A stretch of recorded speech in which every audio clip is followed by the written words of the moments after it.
Okay, you know when you see someone's outfit and it just has the vibe? It's dark, it's cinematic, it's effortlessly cool. That's today's guest. You probably know her as SilkyMochi, the queen of the Dark Muse series on YouTube, where she makes looking mysterious and elegant feel ridiculously natural. We're going to be talking moody aesthetics, gothic edge, and how to actually make dark aesthetics work in real life. Melyssa Mochi is here, and I cannot wait to dive into this. Let's go. Hi, Melyssa. I am so excited to have you on the podcast today. You have this wonderful series on YouTube called The Dark Muse, and it's all not just about the dark aesthetic, but also about the archetypes. Can you give us like a summary and overview of that system? Yes, the Dark Muse series was curated and created because, well, one, growing up, I had a hard time curating my own style with an affinity for a dark aesthetic. But also, I found that it was really hard to get inspiration from celebrities and mainstream media. And there were very few celebrities that had like a dark aesthetic besides goth musicians or Tisha Adams. And I felt as though you can inevitably achieve a dark aesthetic if you aim to dress like a vampire, a witch, a siren, a haunted doll, or a fairy.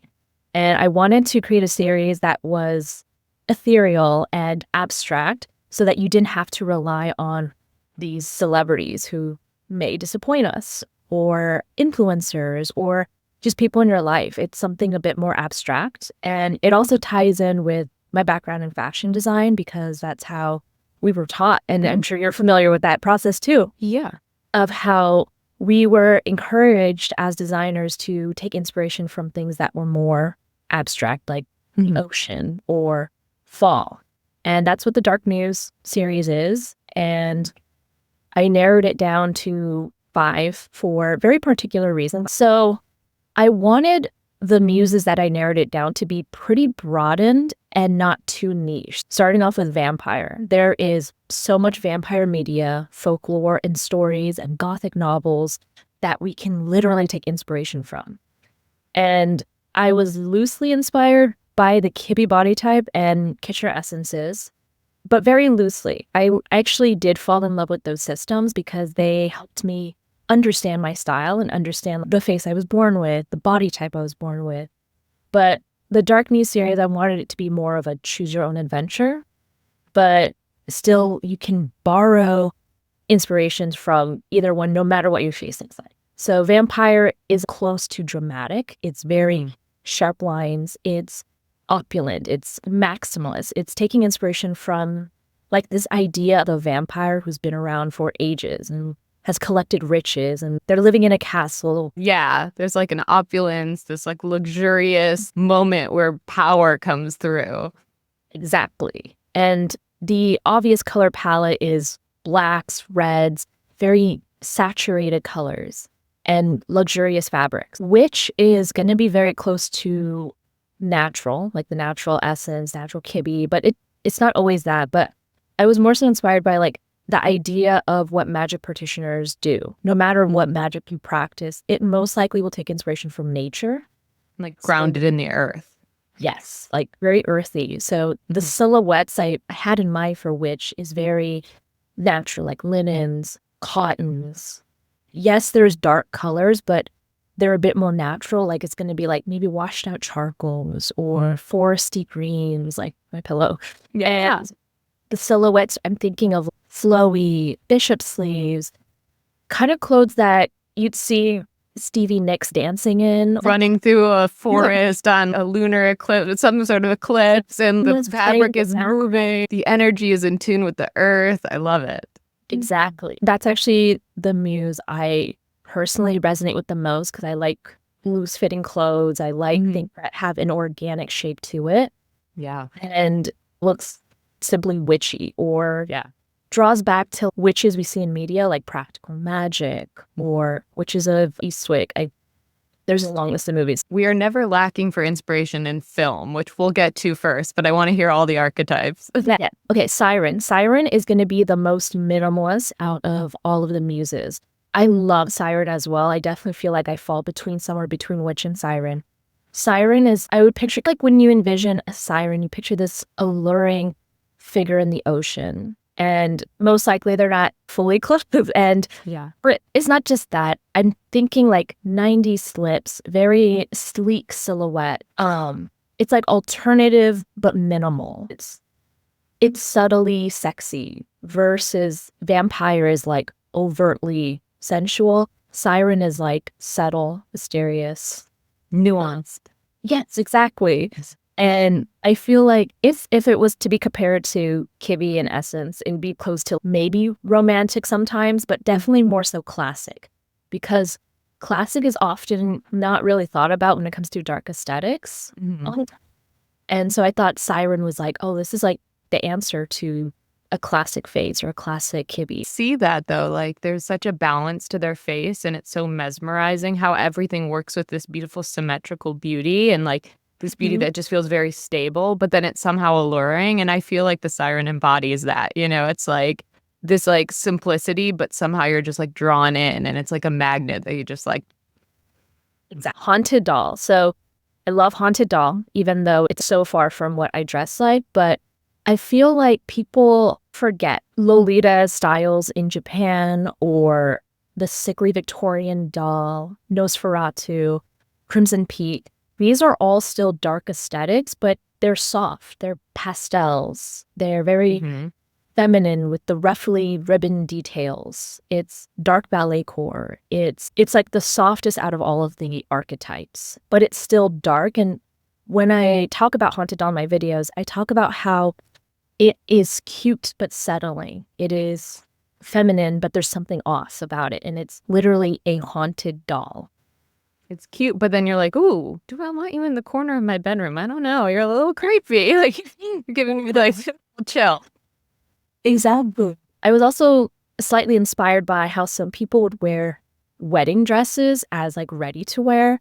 Yeah. But it was done in a dark and alternative way. And you mess up the details of the wedding dress. It's still beautiful, but things off. And it draws a fine line between coquette or ballet or these very typical feminine details and styles, but it's still dark and it's still very welcomed in the dark aesthetic umbrella.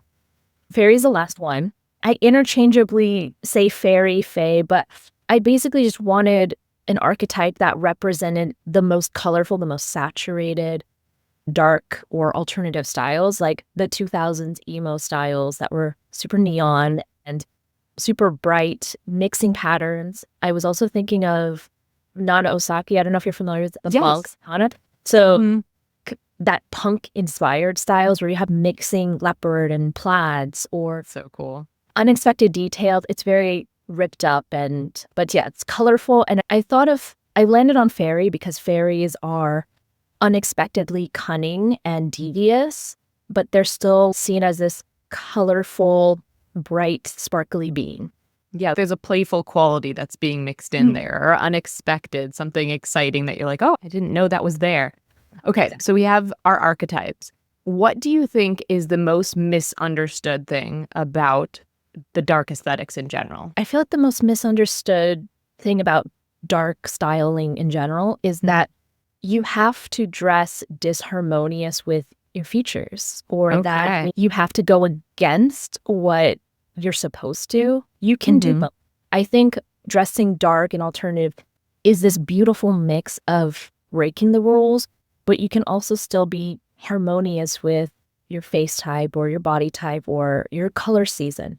You can be dark while being harmonious or not, depending on your choice. And I just wanted people to realize that dark aesthetics isn't just one thing. I love that because like when you were talking about how you only had a few celebrities to choose from and as inspiration, that's like really narrowing. And it's also, those are how they express their dark aesthetic. That's tailored to their expression. Like yours opens up a framework so that people can be like, oh, I am a true spring or I am a fairy and I want to combine these things, but I still want to have my point of view. I still want to be that like playful, dark fairy out in the real world.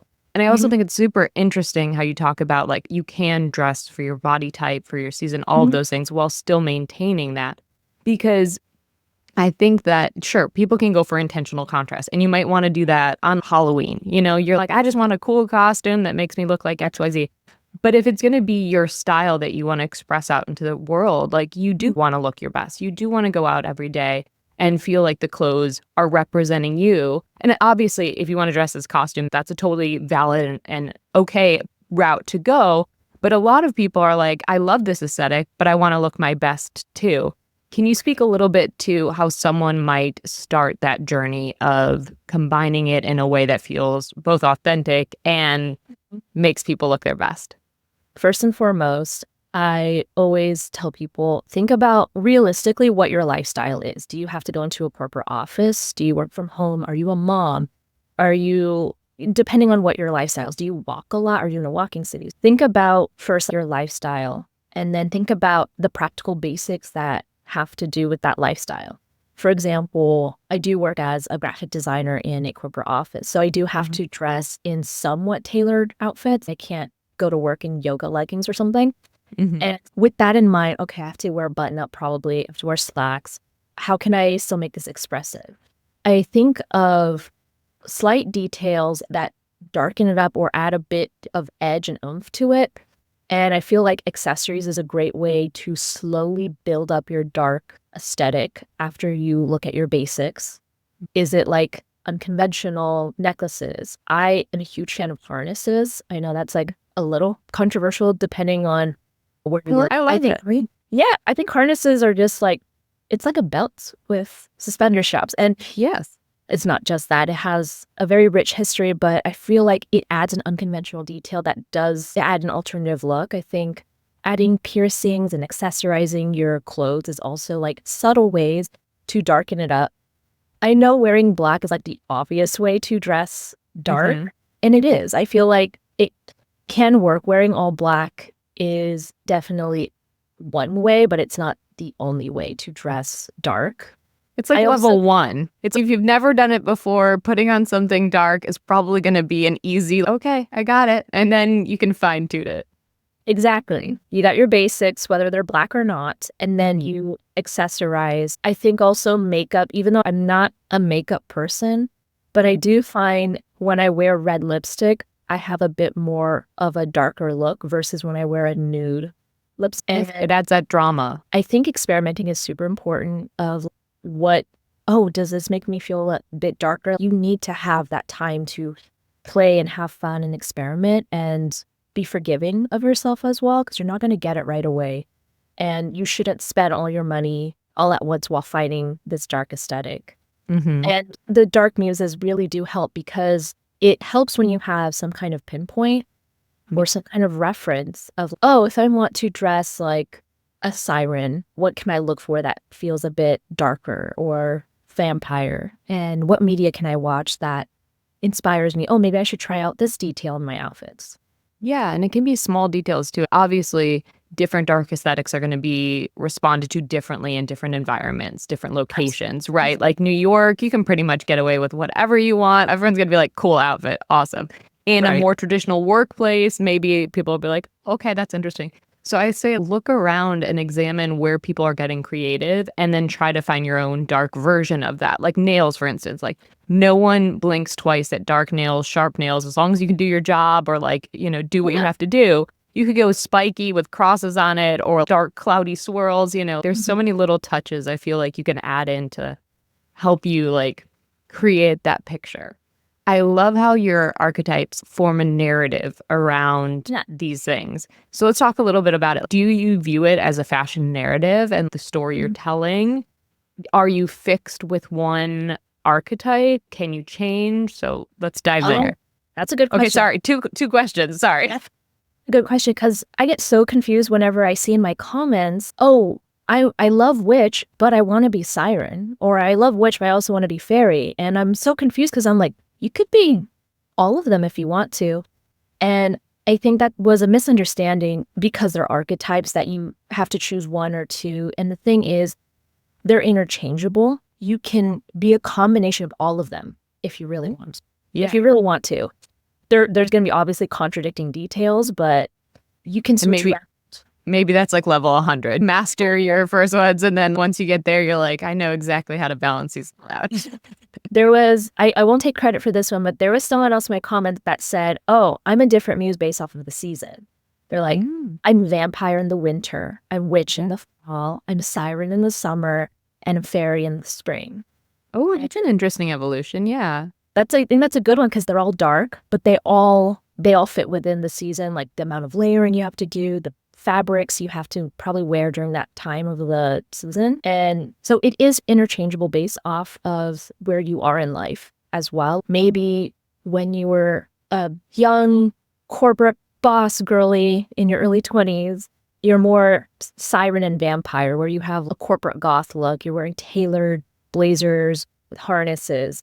But then maybe later in life, you become a mom and you want to wear things that are a bit more relaxed. Then you can transition to witch if you want, because it's more natural clothing. It is interchangeable. That's why I always emphasize it is a choose your own adventure. And the Dark Muses are just tools to help you if you feel like, oh, this doesn't feel dark enough, because that's what I struggled with. And it's the reason why people want to dress dark is because it's a part of who they are. It's part of their inner child, their inner personality, and sometimes what appear does not translate, and that's when the Dark Muse is like guiding you. Yeah, it's like helping you pinpoint, okay, dark is the overarching theme, and it's a wonderful personal style framework that allows you to keep a very consistent look over the years and really feel like yourself, especially if it's tied to that inner being of, I want to be dark, I want to be this alternative, beautiful, magical, mystical creature coming from the earth or whatever, whichever you choose. And it's just like captivating. But what's interesting about your system is I think it really makes it very attainable. You can look at so many different clothes and pieces and be like, why doesn't this billowy sleeve work for my look? Or why didn't it have that intended effect? And you help people break down, I want to look like this. This is my version of dark. This is my expression of that. And I think it's just amazing. So I know I hit you with two questions. So let's go back to fashion as a narrative. Do you think that's ingrained in your system? How do you approach that personally? Let's talk about it. Okay. I think it happened subconsciously. So I studied fashion design in college, and it was ingrained of like, when you either wear something or you design something, you need a reason why. My professors were really big on don't just do something because it's pretty. There has a reason why. Also, my school really focused on sustainability. So there was also like a huge morality and ethics that were attached to what you design. And I think when I created the Dark Muses, I was very focused on, fashion narrative and storytelling. I also wanted all five to be very liberating in their own way, empowering. Vampire, it embraces maximalism, because I know sometimes minimalism is more embraced, and it's okay to wear everything all at once. It's okay to be extra. It's okay to be super sultry and out there, because some people are like, oh, you're so extra. Aren't you overdressed? Never. I know, right? If you're not in a major city like New York or just like if you are growing up my whole life, my family would be all like, are you going to a business meeting? Why are you in a button up? You're like, 16. Why are you? Like, vampiric styles is meant to embrace that extraness and unapologetic maximal. Witchy is like embracing maybe a little bit of the opposite of that, of being natural. I was really inspired by Gabrielle. I know sometimes her looks, like her makeup style, gets a little controversy, but I really appreciated that she has literally a no makeup, no eyebrow look. Yeah. With a gray lipstick, and it's just embracing. You don't always have to go all out. Dark. You can look natural, but also alternative. Sometimes it's taking away things to draw the focus elsewhere. Like, we don't always need to add things to achieve a look. Sometimes it's removing things or paring it down and creating a very like direct focal point. And I think she does that with her makeup very well. We both come from design backgrounds. Did you feel like when we were taught to design, at least when I was doing it, it was like, yeah, you get this like abstract concept and then like you create these drawings and you croquis and you go through things, but you weren't ever really thinking about the person who was going to wear them in Chicago, Illinois. Yeah, it was like this big thing. And if you were imagining your clothes, at least for me, we were like imagining them down the runway, Alexander McQueen style, the sets and the embodiment of the design. And I think what style systems helped do, and yours included, was to bring them to a way to take this abstract concept and then actually personalize it to the person. This is now in their hands. They get to do the same thing that we did when we were designing this abstract concept and putting out clothes, they get to take those clothes and then take it a step further and be like, okay, you gave me this billowy sleeved black organza, beautiful top. Like, now how do I take this and make it Siren? Or how do I take this and make it Witch? Did you feel like that was a similar process? Were you thinking about that at all?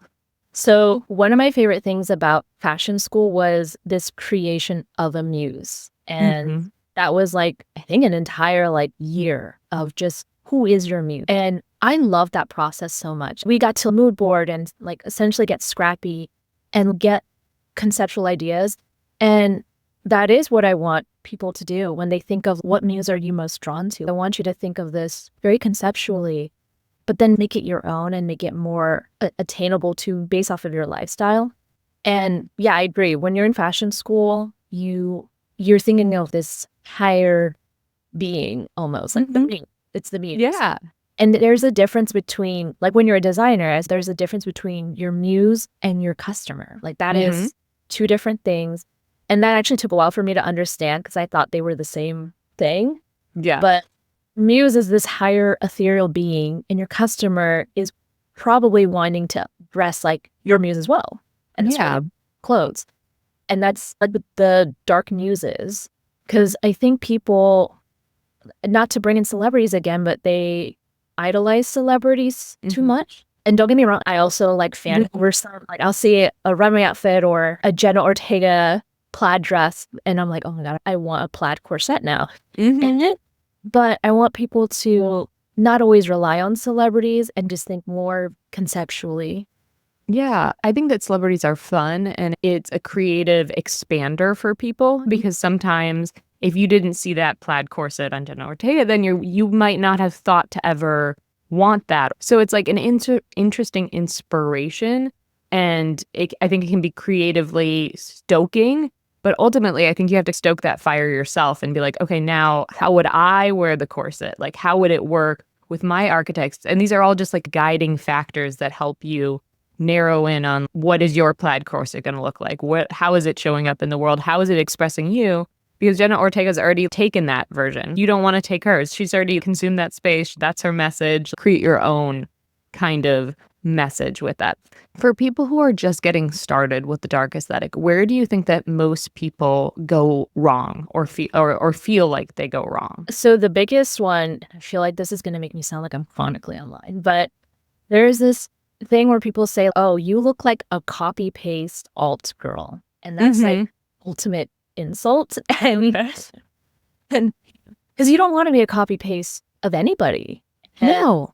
And I think that's where it goes wrong, but it's unintentional because you're like, oh, I want to dress dark and alt. I'm going to dress like her. I'm going to dress like that person or this artist. And going back to what you said, it's where they go wrong is they don't make it their own initially. They don't. What makes it personal to them, they're copying it verbatim. I think it also goes wrong when they only take inspiration from one thing. And this applies to designers and artists in general. You should never take inspiration from just one thing. You should take inspiration from a plethora of things so that when you make your own outfit, it's unrecognizable of where you got that inspiration from, almost. Yeah, so creating a mood board of music, film, a celebrity, not just the celebrities, not just the influencers. You're looking at photographs, paintings, like the words associated with it and crafting your world. Like it is, and I think style in general is world building. You're imagining your world. If you were in a movie, if you were in a book, what would be around you? Where would you be walking? How would people be interpreting you? What would the author of your story, how would they describe you? And I think it's so well connected to that. Where would you tell people to start gleaning those nuggets of information that like really should go on their mood board, should be their world building experience? Like, how did you do it? Because you have such successful dark style. It's beautiful. It's enchanting. It's amazing. I started a Pinterest board called just My Outfits, like super simple. And anytime I would scroll and be all like, oh, I want to thrift. I want to find something like that at the thrift store. So pin it. And that's the beautiful thing about Pinterest. It's the most obtainable way to visually mood board. And they have a collage system now. I have in front of me my journal. I'm a very analog person. So I have my sketchbook, but I also have a mood board, and I still, let me flip to page, like I still get scrappy. Beautiful. This is what Pinterest would have as a journal of beautiful, dark aesthetic mood boards. Yes, I love it.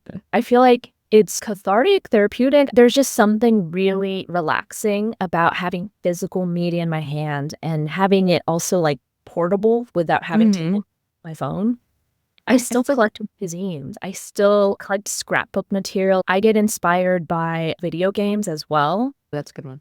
If there's like a video character that I like fall in love with, I print out their picture. I cut them out. There's this video game called Elden Ring, and there is a witch in there. Her name's Ronnie, I think, and she has like, this giant witch hat, but she's all white and blue. And I fell in love with this. Print out a picture, cut it out, and then put it in my collage of forest and pictures of Enya. I'm a huge fan of Enya. Who isn't? Yeah, I really love Enya. But I love that idea. And I think it's cool too to have that visual collection of thoughts too. And even to integrate your own outfits. Like maybe you print out one of your daily outfit photos and you put it into it. And is there harmony? Does this person look like they belong in the forest running through? So when we talk about dark aesthetics, I think that some people get caught up in the transition. They're unlocking their personal style and they realize that this is like true to them. And they're like, I've always wanted to do this. But the transition can be hard, right? Because if you have a lot of trends in your wardrobe or you've been doing light colors for a really long time, like how do you make that shift? And are there any things you should be wary of trying to do it too fast, too slow? Okay, I can speak on this from experience because I did have that transitional period. So just to make it clear, I have always loved dark aesthetics ever since I was in 3rd grade and I watched the black and white version of Addams Family. I fell in love with Morticia Addams, and I loved how she was this elegant, soft-spoken, but dark queen of the night. But even though I liked all that, doesn't mean that's how I dressed. I just always liked that in the back of my head. And I went through a turbulent style journey. In high school, I dressed super Forever 21, Charlotte Russe, whatever was on the rack. Didn't we all? My mom was super trendy, so I borrowed her clothes. And when you dress too close to the trends, you're borrowing other people's styles and it's not yours. And so eventually, it was only in college when I started dressing darker. But then I stepped away from that and I started working for a company that is so far removed from my style. For Preffy, there's jeans, t-shirt, and they encourage you to wear flip-flops to work. And it was so far removed, and I felt almost pressure to dress like them. I worked in men's graphic tees, so they were like, oh, you should wear the t-shirt you design. You should wear the new thing that came out. And I lost my dark aesthetic that I started gaining in college. So after I was no longer at that company, I was like, I miss my old self. I miss that dark style, but how do I get back into it? Because all my clothes is filled with this company that I got freebies from, used my discount out of pressure. I had to slowly do it. And sometimes you have to because that's what you financially have to do because it's expensive to start over again. What helped me was finding places that actually would buy my clothes, like Plato's Closet, Crossroads, Uptown Cheapskate, like actually get your money back or get credit so you can trade in that super trendy swirly dress you bought that was like TikTok viral and trade it in for a black button up or a mesh tank or like whatever it is that you're into. Or donate your clothes and slowly build. And I think it should be done slowly because, like I said, dark aesthetics is so vast. It's not just wearing studs and spikes. It can be. It's whatever you want it to be. But I think you need to do it slowly. And I think you need to conceptualize what it is you're going for before you purchase a lot of things. Of course. And I think that that's what your system does so well is it removes the boxes, like the box of just like dark aesthetic is black. You're like, no, it can be all these other things. Take time. But I resonate so much with what you said. And I think that a lot of people will, that finding your aesthetic and you getting back to the dark look was like a key. It was like unlocking that introspection and like your voice again. And it was like, okay, I'm here to show up in the world and I'm like comfortable to do that, which I think that's what personal style is all about. Do you think that people can go wrong, or when I say wrong, or feel like they go wrong with an outfit if they're a little scared to commit to it? Because sometimes people are like, oh, I'll just throw a harness into my preppy Ralph Lauren outfit. And maybe it's not working. And it takes a lot of skill to blend those kind of like disparate style elements. So like if you're just going into the dark look, maybe you don't try to get too tricky with it. But do you want to talk a little bit about that? Yeah, I understand that. I do have to say, you have to have those awkward experimental moments because you don't know until you try. And you don't know if something works or doesn't work until you try it. And I know I talk a lot about harnesses. I'm pretty sure it probably sounds like, throw a harness on everything and it looks dark. It's not. Yeah, it's easy. It's not just that. You have to experiment because there is no right or wrong answer. And it still has to be genuine to you. Dita Von Teese would talk about how, because a lot of people are like, oh, I want to be sexy like you, Dita. I want to be sultry. And she goes, you can, but it has to be genuine to you. And she was like, the lingerie or the burlesque clothes that she wears is genuine to her. She's always liked that retro, sexy lingerie look. She said, I would never wear a schoolgirl outfit. It has it's to her be brand of sexy. Exactly. And that really resonated with me of, just because it works on someone doesn't mean it's going to work on you. You need to try many things until you realize what feels right, like that epiphany. So let's go down that rabbit hole then. Authenticity. And so is it when you're choosing your first muse, let's say, or your first archetype to explore, should you be factoring in your personality? Should you be factoring in how people perceive you? Or should it just be, I'm drawn to this one, this is where I'm going? Or is it a little bit of everything? It's a little bit of everything, but I'll go in order of what I personally think works best. I think your gut feeling is so important. Your intuition is there for a reason. So if you are automatically drawn to one of them or two of them, you need to go with your gut. There's a reason why. And then if you are drawn to one of them, think about why. If I was new to the system, I was immediately drawn to the witch muse. Why is that? And it's probably because I always wanted to be a witch on Halloween. I was obsessed with Hocus Pocus growing up, and it's close to my heart and it feels like home. Versus someone who grew up with tea parties and porcelain dolls, maybe, haunted doll feels like home to me. So go where it feels like home and it feels natural. Now, let's say you like all of them and you're like, I'm not drawn to one or the other. I just like this whole thing. So then you can go by your personality. I would say if you are someone who is overstimulated, gets overwhelmed with too many clothes. Like I have a friend who cannot wear scarves. She said it freaks her out. Or heavy fabrics, like they're very overstimulated. I would say go for Siren is dark, minimal, and it's still sultry, and I love Siren. But if you're like, I love dark aesthetics, but I cannot like get rid of color. I love color. It makes me so happy. They probably grew up with Lisa Frank stickers and Care Bears, like what colorful thing. And then go for fairy. I feel like fairy is so experimental. Yeah, go for your personality and then go from there and experiment.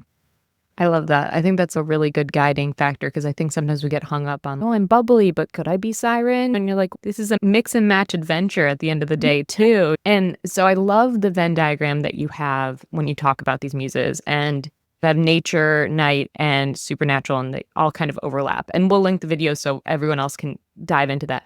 But I'm curious if you are drawn to two archetypes. Let's say you want to do fairy and siren, and you're like, how would these work together? Would you recommend doing your own Venn diagram of here's what I think fairy is, here's what I think, and then finding the connection points? Like, how would you go about merging two? Is it experimentation, deep diving? I'm so visual, so that's why I do those Venn diagrams. It's Love like, it.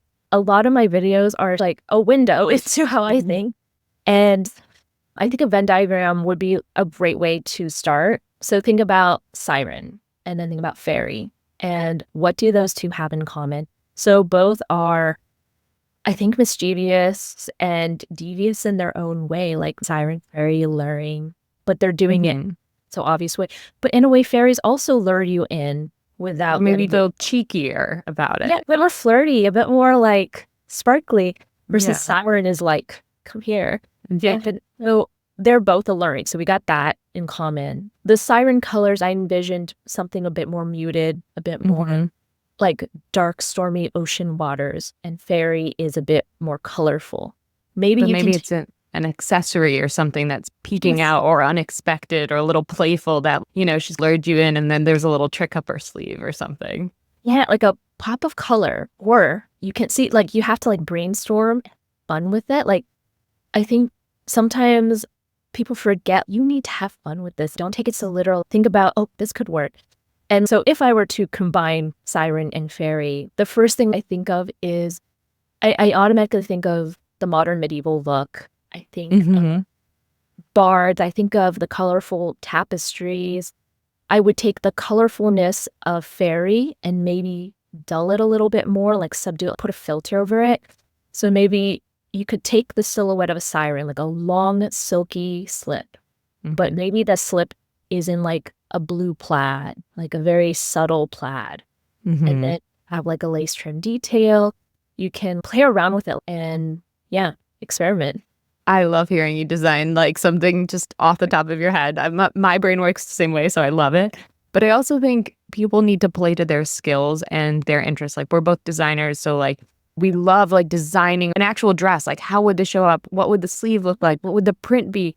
Think about what you love to do, what you're drawn to do. Like, your analog collages speak to your like visual. And I also love to write. Like, so in my world, I was like, maybe I would like create a world and create a little short story about like, where is she? What does she do? How do these two qualities work? What's she wearing? How are people perceiving her? What world is she building into? Or maybe you're a musician and you compose a little ditty about these moody two things coming together. It's play to your strengths and how you naturally gravitate towards this expression and build a world where these exist, and then compare it and personalize it to your own expression. I think this is just so amazing, and you are so popular in like my audience and my Facebook group. So we actually have a little question and answer list that people submitted. So the first question is, what's your personal process for researching and generating new ideas for your work? So people love you. They want to know more. Guys, too, I can't believe it. Okay, I have to bring out the journal again. This thing is my Bible. I love it. I have 4 different notebooks in here. But one of them, the one that's going to interest you guys the most, is my YouTube notes. And the first page is this ongoing list of video ideas. So wow, it's just filled to the brim. It's filled to the brim. And I even left a couple of pages. Whenever I'm at a loss for an idea, I first think of, oh, is there an incomplete idea of the videos I've done in the past? I feel like my videos is just a multitude of series. Everything ties back to the Dark Muse. I still need to finish my dark aesthetics for the different seasons, or like different aesthetics and how to make it darker. Like, I want to do a dark ballet core video, like how I did the dark academia. So once I think of those ideas, I like break it down and I just like free range think what I want to include. And I always carry this notebook with me, or I have my notes app on my phone. And so I have those ideas in like the back of my head. But then let's say, like the other day I was watching the Video Game Awards or like some kind of video game video. And there was this new video game coming out that takes place, like it's a Southern Gothic video game. And I was like, oh, let me keep track of when this game comes out. Let me see what apps are in there. I'm like always jotting down ideas either physically or in my notes app.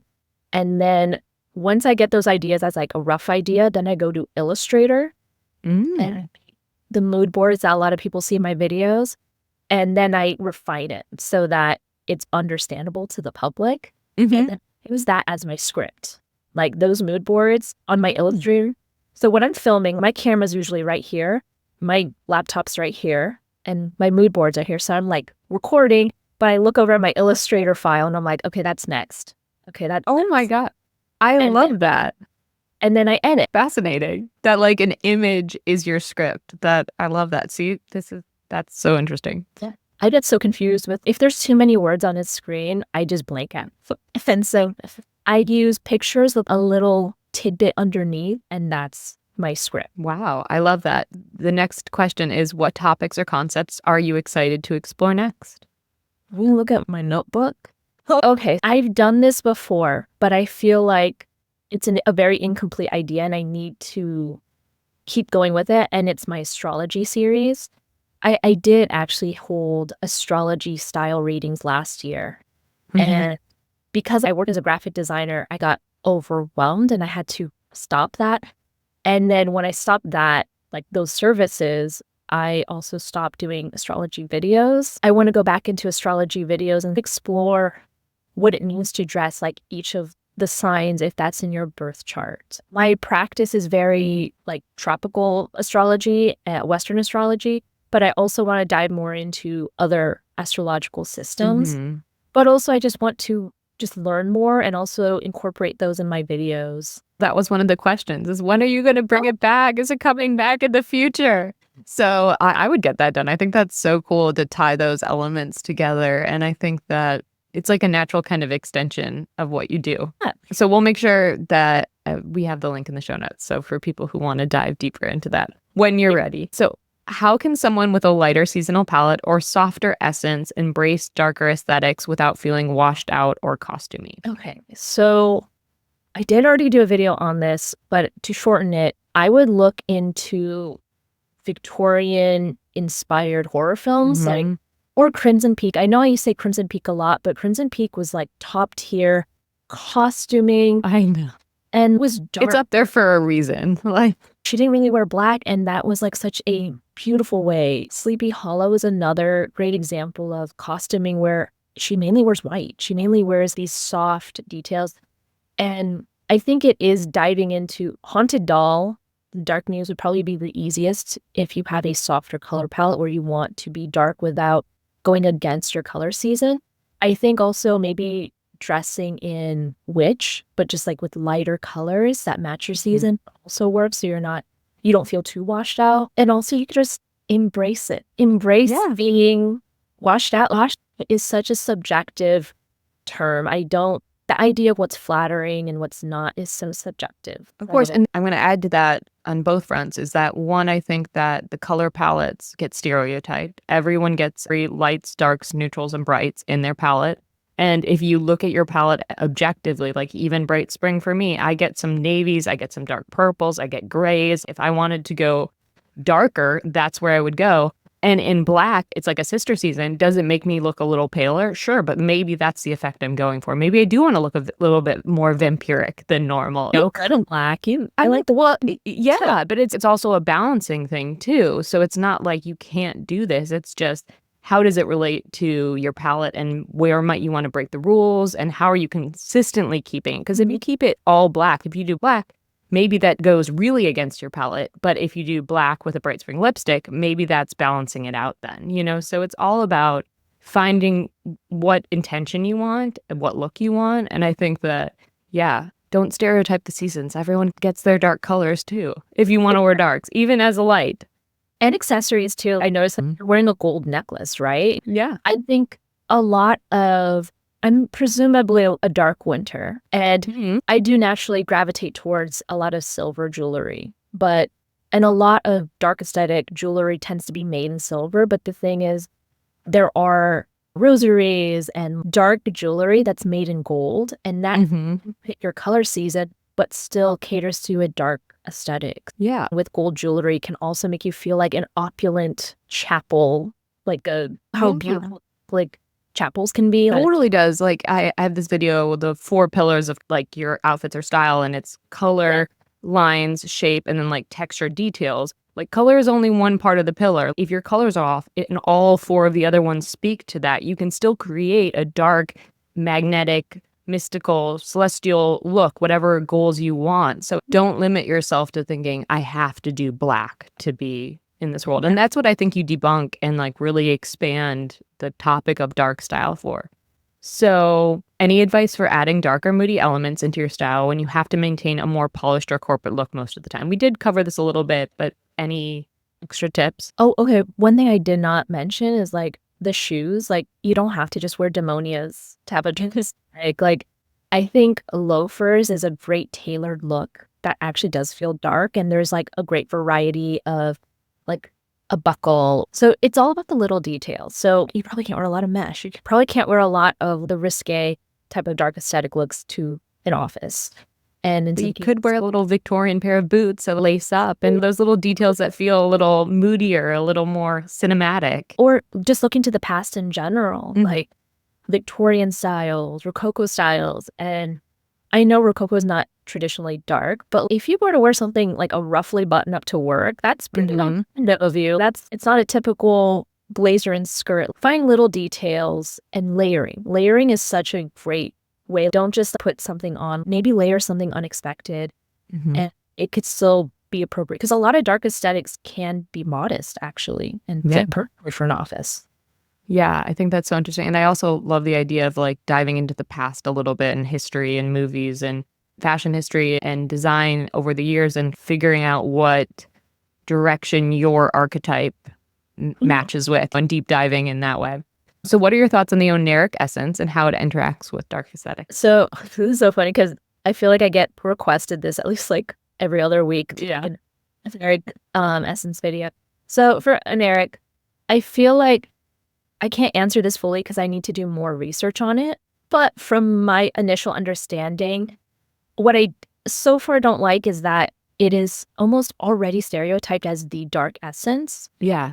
And that's not bad. I think that's actually great. But at the same time, it almost contradicts what I believe in. And I believe every essence can be dark. I don't think it's fair to say that this one essence is the dark essence. To say oniric, dramatic, and ethereal, those are the dark essences. If you're not them, I don't agree with that. You can still be dark and ingenue. You can still be dark and these other essences. So I still need to do more research before I ever to do a true deep dive. But those are my initial thoughts of. Yeah, I think I agree with you. I think that it's like paring it down into a box and your system allows it to be so much more expansive than this is dark. This is what you wear if you want dark. What if you're dark and you're ingenue? Then maybe the haunted doll would be much more appropriate for you or something like that, you know? How do you feel about combining muses and essences that might seem at odds, like someone with a gamine essence wanting to explore the Siren muse?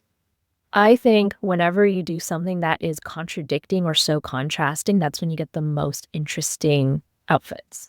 Yeah. Most like epiphany idea. So it's gamine essence and the Siren muse. I can see how that contradicts. Like gamine is very fairy and like sharp dainty details versus Siren is a bit more like. Yeah. Oops, we already talked a little bit about this. Maybe it was just in the back of my brain. But there are ways to, I guess in short, is you can absolutely combine extremely polarizing, contrasting ideas or things that feel contradicting. And I know I keep repeating this, but you have to experiment and see where they have in common. And then maybe just what they have not in common, just wear it. Just try it out. Anything opposing, though, it's going to have a messy middle. And you're just going to have some like stinker outfits that you're like, that just didn't work after all. And that's okay. That's like a learning experience. You glean information.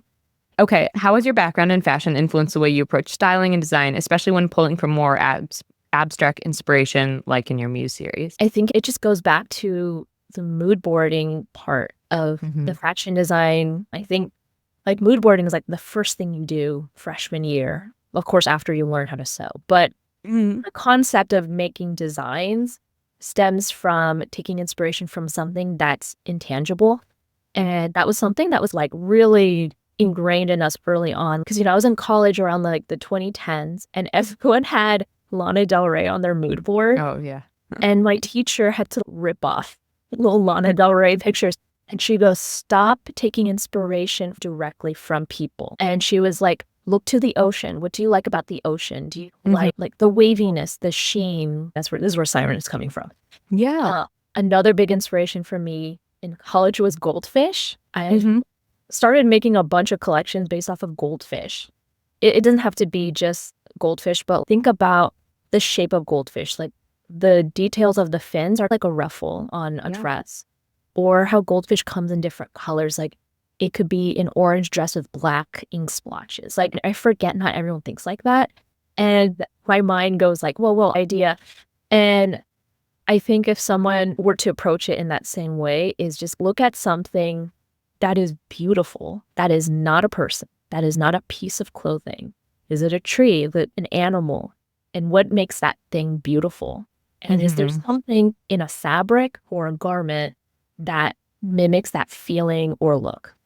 Yeah, I know. I forget people don't think like that too. Because the second you were talking about ocean, I was thinking, oh, well, we could do this like layered lettuce edge cascading version of blue with like whites that mimic the tide that comes in. And, it's like taking this abstract thing and pulling the threads to make it a visual representation that isn't just like fabric with water on it. Like, you're like, no, I want to get weirder with it. I want to see like what unique thing can I like echo back to the inspiration without it being literal. And I think that's what your system does so well is like, you're like, it's not just literal darkness or literal dark celebrity Morticia Adams, and that's the only thing you can do. It's taking these bigger concepts and pulling the threads to find these non-literal, like unique to you, interesting expressions of them. Okay. What was your experience transitioning from fashion to illustration? How do those creative processes compare? This one is interesting because I actually started off as a painting. This is my painting. Oh my goodness. Beautiful. I want to paint over it, but that's a different story.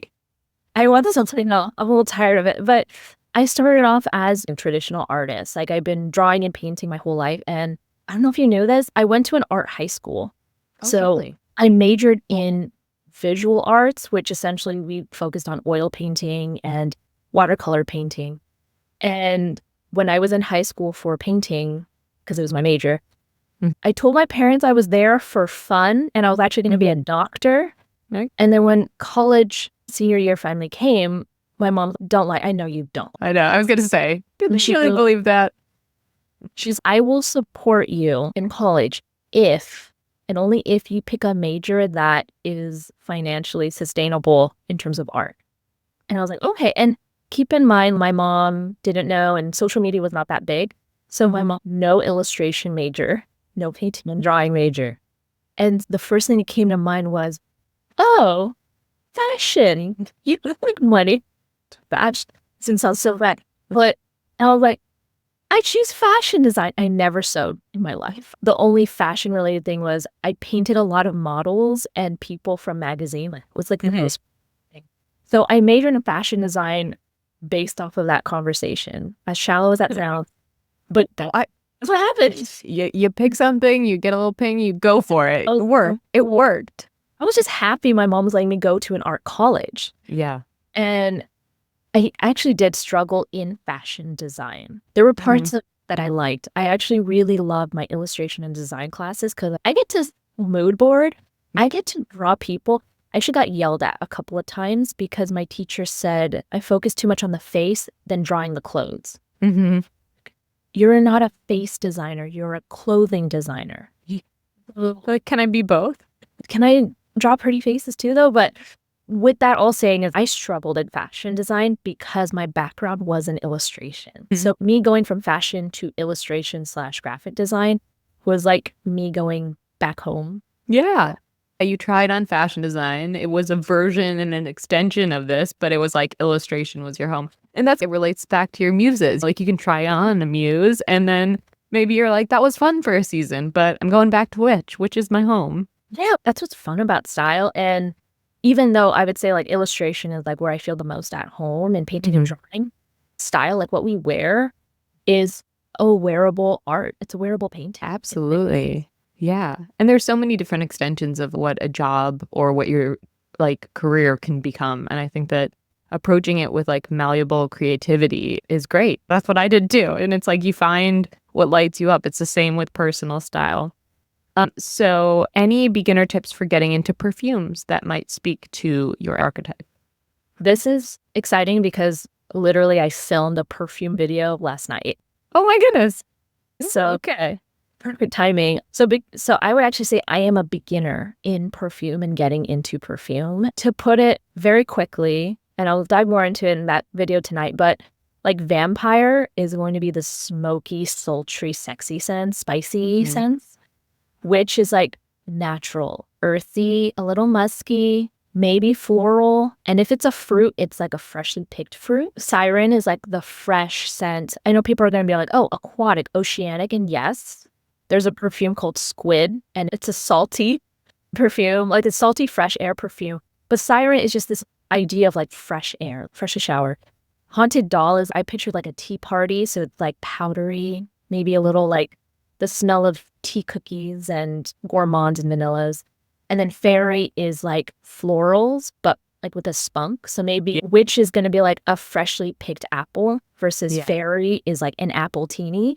Yeah. So for those sensitive to strong scents, I understand because I am actually sensitive to strong scents. And I would say like of the Dark Muse scent profiles, I think you need to just buy discovery sets. Do not blind buy. That's just, especially with strong scents. I would avoid anything with like oud or those like strong smoky scents because that could be very overwhelming if you have the sensitive palate. So look for things that are advertised as something fresh, like makes sense.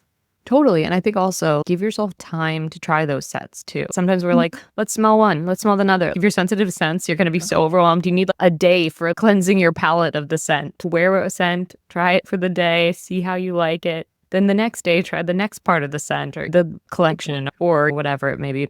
And then our last question, which we touched on, but I'd love to hear more about it. Will you be offering any more astrology style guides or consults in the future? So do you want to tell us what that kind of service will look like? Yes. So like I said, I offered it last year. I've refined it a bit more so that it's a bit more focused. Okay, really quick. I am offering styling services again at the end of March 30th. Exciting. So my astrology style guides, what I normally offer, you give me your birthday, your birth time, and I look at your birth chart as a whole. I think styling and dressing based off of your astrological signs is not at all a new thing. We see it a lot.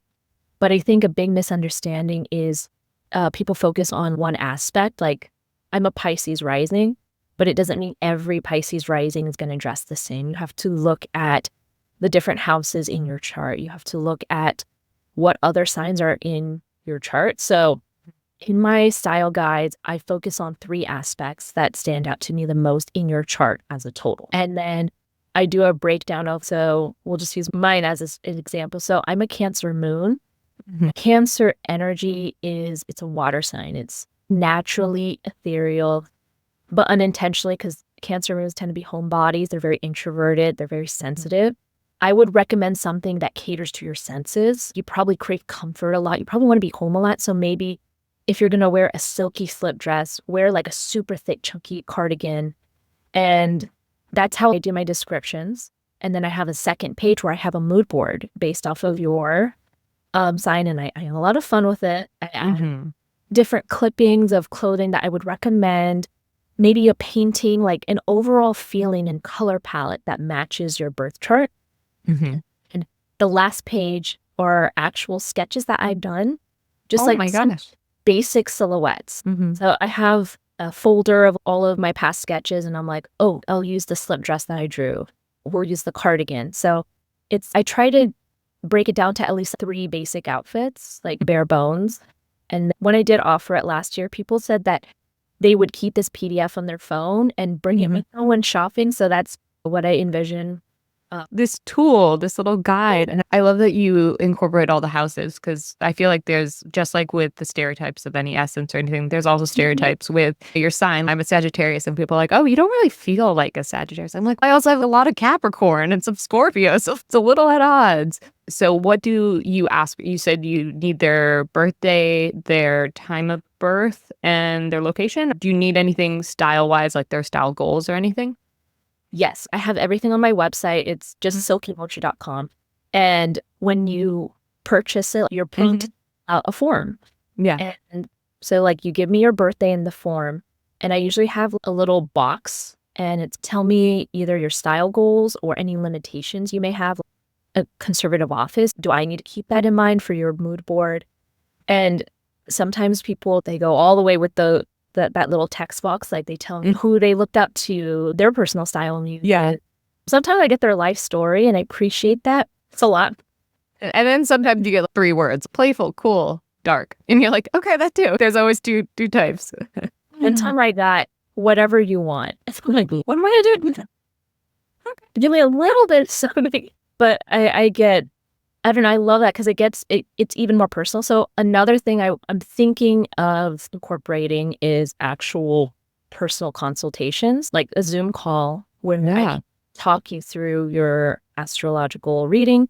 Or now that I have the Dark Muse system, like if you just want a consultation of how to dress like a dark siren, and we'll do a consultation, and then I'll do a mood board for you after the call. Oh my God. I think people would love that. I think people would love that. I think you should offer it. But for now, the astrology style guides, I think, are going to be such a big hit. Like, we'll tell everyone where to find that. I want to know. I want to know why. Just on my website, SilkyMochi.com. Amazing. I just think your system is so expansive for people, and it really allows them to not be boxed in. You've unboxed dark style and really expanded it to a personal expression that people can take and customize and feel like they have their own voice. So thank you so much for coming on. This has been amazing. Just wonderful. Thank you for having me. And like I said, I've been a huge fan of your videos. Your videos are super enlightening when it came to the Kippy body type system and your design background. We're rich with knowledge. I love it. Likewise. Thank you again. And everyone, until next time.